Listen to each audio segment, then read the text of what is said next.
Greetings fellow engineers and welcome here on Tartaross Inc. This time I want to show you my newest build, the Vagrant MK3 Stargazer. As some of you may know, this one is basically an overhaul or reboot based on my Vagrant chassis, which I am using for the third time now since I just really like the overall look of those ships. One thing that is very unusual for my build though is that this small ship gone large or wild, whatever you prefer, is built completely without rotors, hinges or pistons and therefore is pretty sturdy I think. And even though I didn't use one of those fragile components, we have a number of pretty useful features which I would like to show you later on. But some additional words about the exterior first. In comparison to the other Vagrants, this version looks a little bit bulkier. That is mainly due to the 10 additional industrial thrusters for planetary liftoff at 1G and the large block conveyor system. And since I needed somewhat sturdy landing gears, I hooked up shower stool for a suspension mod to fit into tight places and look a little bit more like, well, aircraft ones. And what can I say, those get the job done pretty good. Also I added some mag locks to the rear landing gears to prevent the aircraft from rolling away. You can toggle those on and off normally by pressing P. So let's enter the ship and I show you the rest of the features and functions. First off, the ramp and door are sensor driven, so no need to look for the button. Right behind the door you can see a force field to keep the oxygen inside the ship. Yes, it is completely pressurized this time, and even in case of a hull breach, the pilot seat keeps being oxygenized. On the right side you can see the maintenance console.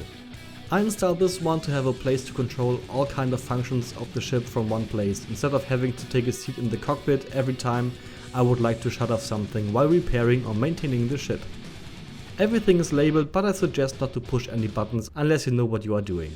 Also, this is equipped with an assembler and refinery with some shelves for the look, a cryopod to rest, a small personal storage compartment to safely store your adult magazines, an oxygen recharger for your oxygen cells, and 2 passenger seats.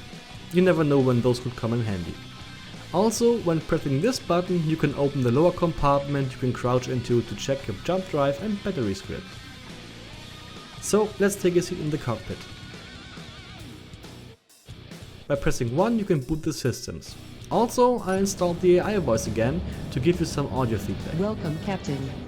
All systems normal and online. What are your orders? Number 2 is for starting the thrusters and shutting them down again. That takes around 11 seconds. The thrusters are turned on section by section and the lights on the top light up.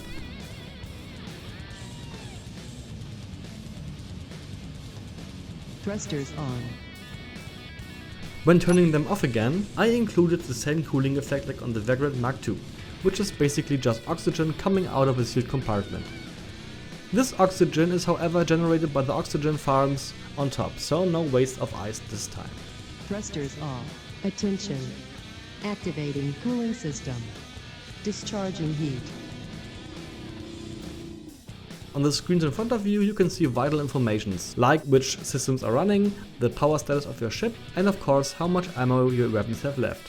Speaking of weapons, I drastically reduced the firepower on this ship. By pressing 4, you can open the front hatches to reveal the 4 Gatling guns and 4 standard missile launchers. Weapon systems activated. I think this is more firepower than this ship will ever need, simply due to the fact that this is more of a peaceful explorer. By pressing 8, you can activate the spotlights. Lights on. Hatches open as well, and you can light up the areas in front of you and below the ship. And finally, by pressing 9, you can open the front base, which I will show you in a minute. Drone bay opening. Okay, let's lift off and I will show you some additional stuff.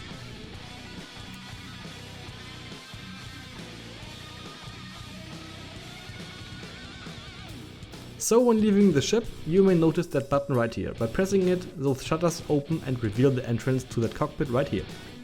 So we take place and press 1. And well, you see we have a little miner stored underneath the ship. This one is mainly designed to mine for ice and uranium to keep the Vagrant running, not for the big mining project at all. So just see it as a little gimmick to make mining for said resources more easy. Now for the front base. In the left one you can find the sensors and the beacon of the Vagrant, just arranged for a little bit of show effect. In the right one however, you can find a small exploration drone. To activate it, simply press that button. After that you can control it via remote control from the Vagrant itself.